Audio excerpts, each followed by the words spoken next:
Hora de falar sobre o São Paulo, que entra em campo apenas na segunda-feira contra o Fluminense, mas já iniciou a busca por reforços. Pelo menos é o que garante o jornalista Rafael Emiliano. Ele assegura que o atacante equatoriano Nilson Angulo foi indicado pelo técnico Luiz Ubeldi. Ainda não consegui a confirmação por parte dos dirigentes do São Paulo em relação a esse assédio. Só para explicar um pouquinho sobre o Angulo. Atacante destro que atua como ponta esquerda e tem na velocidade e no drible seus grandes trunfos. Temporada atual pelo Anderlecht de 26 jogos, 6 gols e uma assistência. Era atleta da LDU, onde trabalhou com Luiz Ubeldi, até por isso a indicação.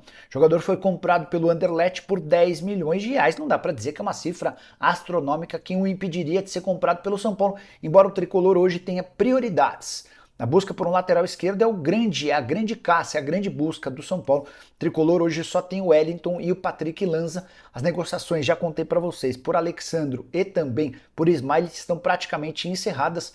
Tanto o Alexandro disse que prefere continuar no exterior. O Ismael pediu uma condição financeira que impossibilita o acordo com o tricolor. Então, a menos que esses dois mudem a sua postura, o São Paulo vai precisar buscar um outro lateral esquerdo. Além do lateral, pode pintar esse ponta equatoriano que já trabalhou com o Luiz Ubeldia. Só para completar sobre o São Paulo, ou melhor, sobre o Nilson Angulo, contrato no Anderlecht até 2027. Para fechar a rodada, nós temos o jogo da segundona, né? O jogo da segunda-feira, que já virou uma tradição também, os jogos das segundas.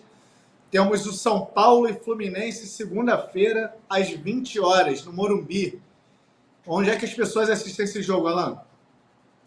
São Paulo e Fluminense vai ser o outro jogo do Sport TV nessa rodada. Tem Premiere também, né? Porque muita gente não tem TV paga, não tem o Sport TV, mas assina o Premiere pela internet, pelo Globoplay, pelo Amazon Prime, enfim, pelos parceiros de mídia da Globo no digital. Mas é o jogo do Sport TV, não era originalmente. A tabela originalmente marcada pela CBF previa esse São Paulo e Fluminense às 7 da noite, no horário de Brasília, só com Premiere. E às 9 o jogo do Sport TV seria Internacional e Juventude, que inclusive foi adiado duplamente por causa da situação no Rio Grande do Sul. Era para ter um jogo nessa sexta-feira entre eles pela Copa do Brasil também. Então eles iriam jogar 2 vezes seguidas, né? Sexta e segunda-feira. Todos os jogos com os gaúchos foram adiados até o dia 28 de maio, se eu não me engano, né? Então, o jogo do São Paulo e do Fluminense é o jogo do Sport TV, foi remanejado em um horário, era às 7 horas, agora como não tem outro jogo às 9, fica tudo bem colocar às 8. Acho que é uma boa notícia também, principalmente para o torcedor do São Paulo, que trabalha, que mora na capital paulista e que precisa chegar ao estádio, né? Chegar às 7 horas da noite em São Paulo ao estádio é um desafio, seja ele o estádio que for. Pode ser Morumbis, pode ser Allianz Parque, pode ser Neoquímica Arena, não importa, 7 da noite é sempre um desafio. Então, como vai ser às 8, você ganha mais uma hora aí para chegar. E você que vai ver pela televisão, ganhou a transmissão mais democrática, se é que a gente pode dizer assim, com TV paga também. Então, além do pay-per-view do Premier, você vai poder acompanhar São Paulo e Fluminense no Sport TV. E em campo, o que a gente pode esperar desse jogo, São Paulo e Fluminense? São Paulo que vem feliz, porque se classificou na Libertadores com 2 rodadas de antecedência, e o Fluminense, que eu fiquei aqui ontem, fiquei na quinta-feira embasbacado com o que jogou contra o Colo-Colo. Colo-Colo dando pressão. Resultado final, Colo-Colo 0, Fluminense 1. Cara de Libertadores.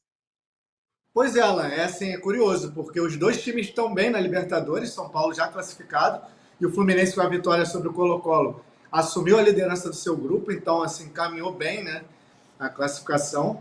Mas no Campeonato Brasileiro eles ainda precisam dar uma engrenada.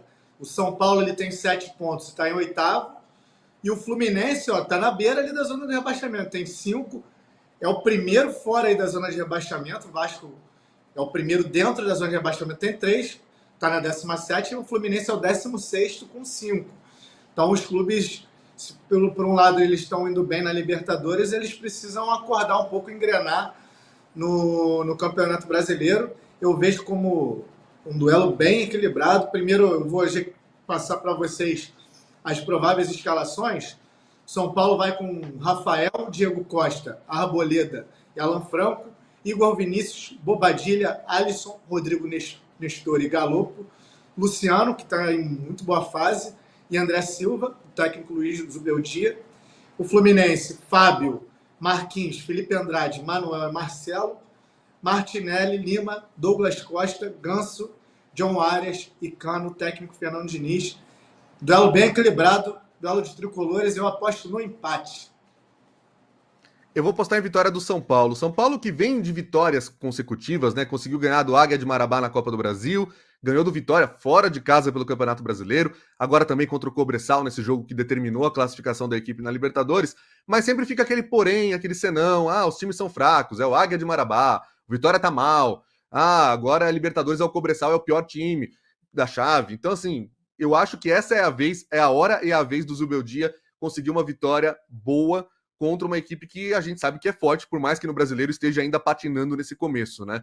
O Fluminense, que contra o Atlético Mineiro, no último compromisso pelo Campeonato Brasileiro, teve um bom começo de partida, mas depois deixou o empate, né? Cedeu o empate ao time mineiro. Então, não tô confiando ainda no Fluminense. A forma como ganhou do Colo-Colo é muito menos confiável ainda. Então, nesse momento, apesar da gente, né, fazer o programa na sexta-feira para segunda, tem muito tempo, tem treino, pode ter baixa nas duas equipes.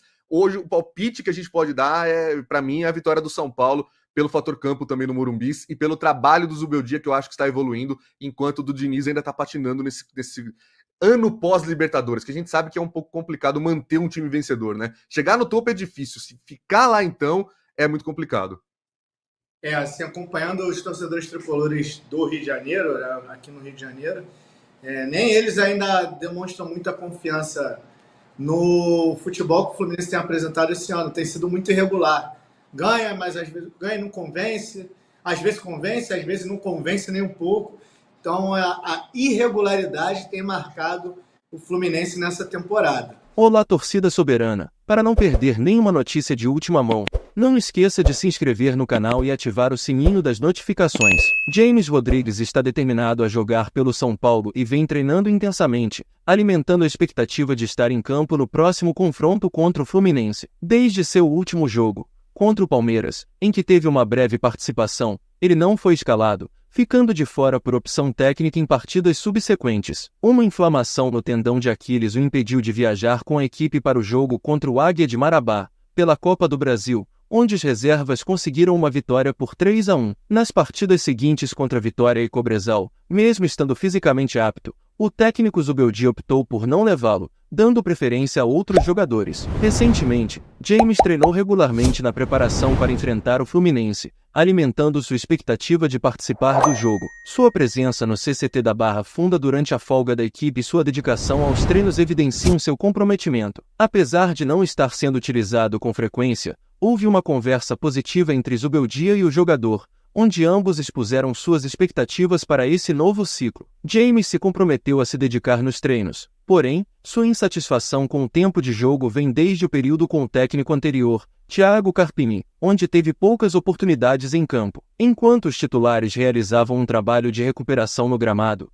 os demais jogadores participaram de um circuito físico e uma atividade técnica sob supervisão do técnico. O último treino antes do confronto contra o Fluminense está programado para acontecer neste domingo. A determinação e comprometimento de James Rodrigues em querer jogar e seu envolvimento nos treinamentos são aspectos positivos para o São Paulo. Sua presença pode trazer uma dinâmica diferente ao time, e sua eventual participação contra o Fluminense pode ser crucial para o desempenho da equipe. E aí, torcida tricolor?